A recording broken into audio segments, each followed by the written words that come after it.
Robbie, obviously we're talking 24 hours after the League Cup final defeat at Wembley. Is there any concern for you now that the Liverpool season could unravel completely, or are you still confident when it comes to the Premier League? Yeah, look, it's 12 points clear, so if Liverpool were sat 5 points clear, I'd sort of be a little bit more worrying, I should say.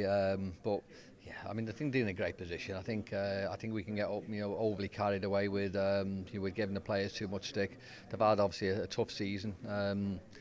Obviously done well in certainly the Champions League. Done well to get to obviously League Cup final. But yesterday just wasn't to be. I think Newcastle by far the better team and deserved to win the game. So the disappointment when you are reaching a final and you lose it, of course there is. There's obviously a little bit of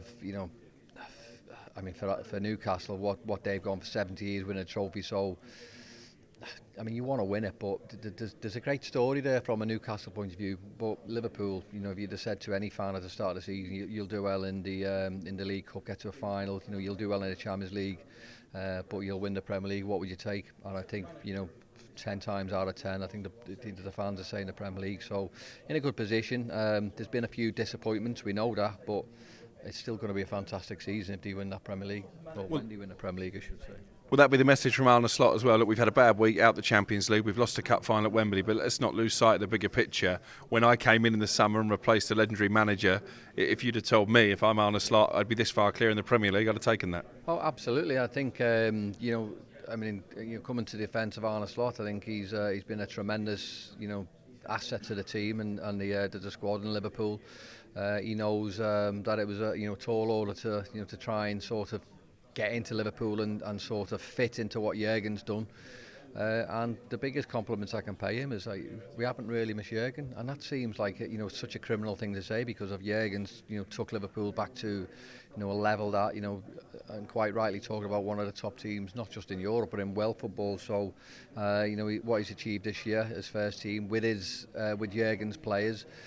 So I think he sort of give the club the kudos to maybe go out and pick players that he wants for his team and his squad for next year, because I think he'll deserve that right, because what he's done now, okay, it's Jurgen's squad and it's Jurgen's team, but he's played in a slightly different way, so he's got something out of these players that we're playing in a different way. So and I love that aspect of Liverpool at the minute.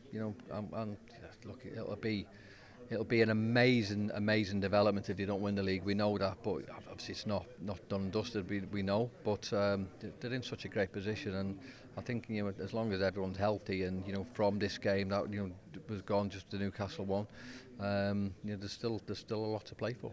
It's a massive summer, isn't it? If Mo Salah doesn't sign a new contract and he leaves at the end of the season, could Alexander ISAK be a potential replacement? We saw his talents at Wembley. Would you encourage Liverpool to go and break the bank for someone of his quality? Absolutely. And it's not just if Mo goes. I think if Mo stays, I think they should be going on and getting players like that anyway. So, you look at the great Manchester United teams of the past, and when they were winning stuff under Sir Alex, it was maybe one player who was coming in and just sort of giving everyone that little bit of a lift. Now I know people's opinions of football clubs now are simply going by this player, that player, and just getting as many players as you can into that squad. But if you've got one or two really make a difference and give everyone a lift, players and fans, then I think we're all for that. I think if you look at world football at the minute and certainly strikers, there's not many about, in all fairness. But you're probably looking at closer to home, someone who's done well in the Premier League, someone who's comfortable and scored in the Premier League is probably what you want to do, because it's less of a gamble. So I'm sure Liverpool will be getting linked with him. I'm sure Newcastle will obviously want to give him a new contract because of the goals and the performances. So it will be an interesting summer, certainly from a Liverpool point of view, but it'll be an interesting summer for Newcastle, because there'll be so many clubs wanting to take him as well. Because one of the other players we believe is on Liverpool's radar is Milos Kerkez, the left back at Bournemouth. Have you seen enough of him to suggest that maybe he could be a decent acquisition? Yeah, I have actually. And I've liked him. I've not seen 10s and 20s and 30 games. I've seen maybe 4 or 5 performances where he's been outstanding. So I think you as a player coming into a club, and you certainly can benefit a team. Then he could benefit. He could benefit from a move, and he could help Liverpool.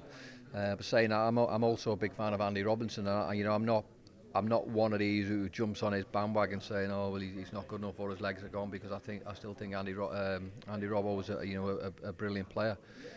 So yes, of course, you are going to be linked with players in different positions, and for me, it's not the position that needs to be changed or needs to be fixed at Liverpool, but I can understand why clubs like Liverpool are interested in obviously him, because he is a great player. Just the last one, in terms of summer departures, your big mate is Steve McManaman, so you'd have been aware when Real Madrid came calling of the sort of emotional pull between staying at Liverpool and joining probably the biggest club in the world, if not one of the biggest clubs in the world. With that in mind, what chance Trent Alexander-Arnold turns them down? Well, it's tough, isn't it? Because obviously you are talking about, as much as we love Liverpool, and you've got that little bit of bias because we're Liverpool lads, and we think everyone should be being at Liverpool and just staying there. But obviously with Trent, he's going to get linked with all these great clubs because he's a great player. And in fact, he's a brilliant player. So why wouldn't he be getting linked? I'm a Liverpool lad. I want him to stay. I want him to win everything with Liverpool. But if he was to go, then I genuinely wouldn't have any complaints, because he's given everything to Liverpool. And I mean, I can see if he does go, and his conversation with everyone is, I just want a new challenge, and honestly, I've got no qualms with that, and it would disappoint me, and it would disappoint every single Liverpool fan. But I think deep down, I think they'd appreciate what he's done for Liverpool. But look, he's not gone yet, so there's a little bit of glimmer of hope there that he could stay. And as much as Real Madrid will be calling and will come calling for him as a player, he's still a Liverpool player. On AM, on DAB, via the talkSPORT app and on your smart speaker. talkSPORT.